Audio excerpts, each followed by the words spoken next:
So if you haven't heard about Phantom LUTs, let me tell you a little bit about them. Basically, they were created by this colorist, Joel Famolaro, and forgive me if I pronounced his name wrong, to provide cinematic and organic looks for log footage, or aka kind of one-stop shops for if you're trying to create a grade that you can simply turn around just like that in a matter of minutes. Now, they don't necessarily use the mathematical equations that DaVinci gives you, but it's okay because the way that he created these LUTs is that it's meant to emulate the filmic and natural look straight out of Alexa cameras. So personally, for me, I have loved using Phantom LUTs for the past 2 years. I typically use them for these YouTube videos, and at the same time, I've been able to use them for many different projects as well. So here we got our footage. We're just gonna create a couple nodes. First thing we're actually gonna do is we are going to name this actually Phantom. These node trees don't necessarily have to be complex. On this situation, I am going to do primaries. I'm gonna make a parallel node with the HDR wheels and the log wheels as well, just to blend in my effects because I love blending. We are going to convert this footage. This was S-Log3. The ones that I have specifically work for Sony A7S Mark III footage, Sony A7IV footage. This was shot on the Sony A7S III. So I'm going to come over here and we're going to use the neutral A7S III Legacy, and this is going to give us a base to work with, right? If I was to put this in full screen, the one on the left is with the Phantom LUT,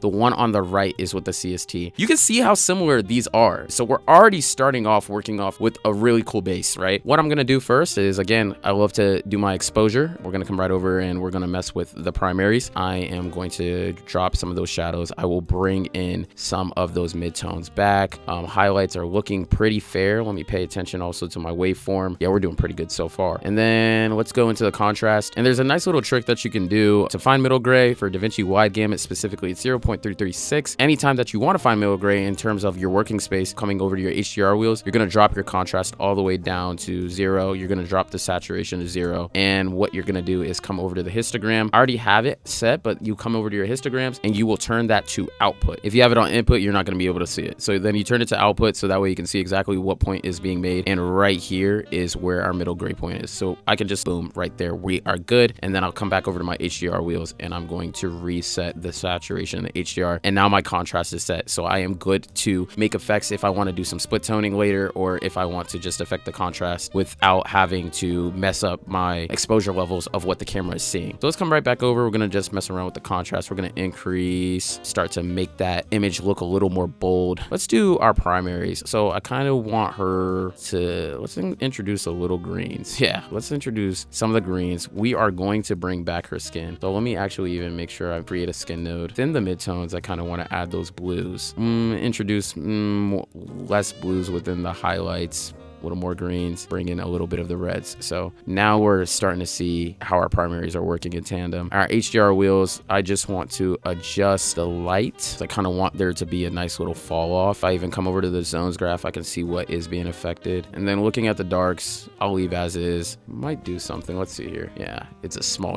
change, but I'll take it. Next thing, let's move on to our log wheels. Well, I did say I still want to introduce more of those blues within those shadows. So I'm going to increase those blues a little more. Then the midtones, I will actually increase the greens, and her skin is still looking pretty well. Let me just pay attention to my vector scope here. So actually, let's just head over right now. Let's use the HSL qualifier tool. So now I can see it's kind of all over the place, but let me isolate her skin even more as best as I can. Take out some of that saturation, trying to get as much of her skin as I possibly can. But in this situation, I think it's looking pretty good. So let's clean up the blacks, clean up those whites. All right, let's fix that one more time. Actually, I feel like this looks perfect. Her skin tone, she's not pale, but she is not like tan, because this makes her look too yellow. So I feel like this is good. All right. Again, we already have our Phantom LUT. And this is the thing, adding on another LUT on top of a LUT, now we're kind of like breaking the rules of what I'm doing. But in this situation, I think it's okay. It's like you're already not using with the mathematical components. So like for some people, they'd probably be like, bro, I'm going to get a heart attack. Like, why are you doing this? So what I'm going to do is now adding on this LUT, I'm actually just going to key this right back down, and I'm going to key this to about 25%. And if I scrub through this, this is looking pretty good. If I want to mess around with this even more, I could even just come over, add another DCTL. We're going to add this Tetra DCTL just to add in more saturation to the greens, for example, without breaking that. The blues are looking pretty good. I don't want to make them too blue, and I feel like that's it. Yeah, we're just going to clean that node tree up, and we have instantly taken our image from looking like this all the way to this, utilizing the Phantom LUTs. I would absolutely say that Phantom LUTs is a no-brainer to purchase. If you are trying to create grades that you're not trying to take as many steps into the color grading process, or you're trying to do stuff for your own personal projects, I would absolutely recommend Phantom LUTs. They're fun to grade with, and there's so many different things that you can create from that. So, and if you already have Phantom LUTs, I can create this as a power grade for you guys to download, which will be available on my Patreon. So if you are not subscribed to my Patreon, it is absolutely free. Appreciative of everybody that has subscribed to my Patreon, including my paid members. And if you like short form content, go ahead and go follow my Instagram and TikTok, as I love dropping tutorials quickly just for you guys. I have also made one about the Phantom LUTs as well. All right, that's all for now, and I'll see you guys in the next video. Take it easy.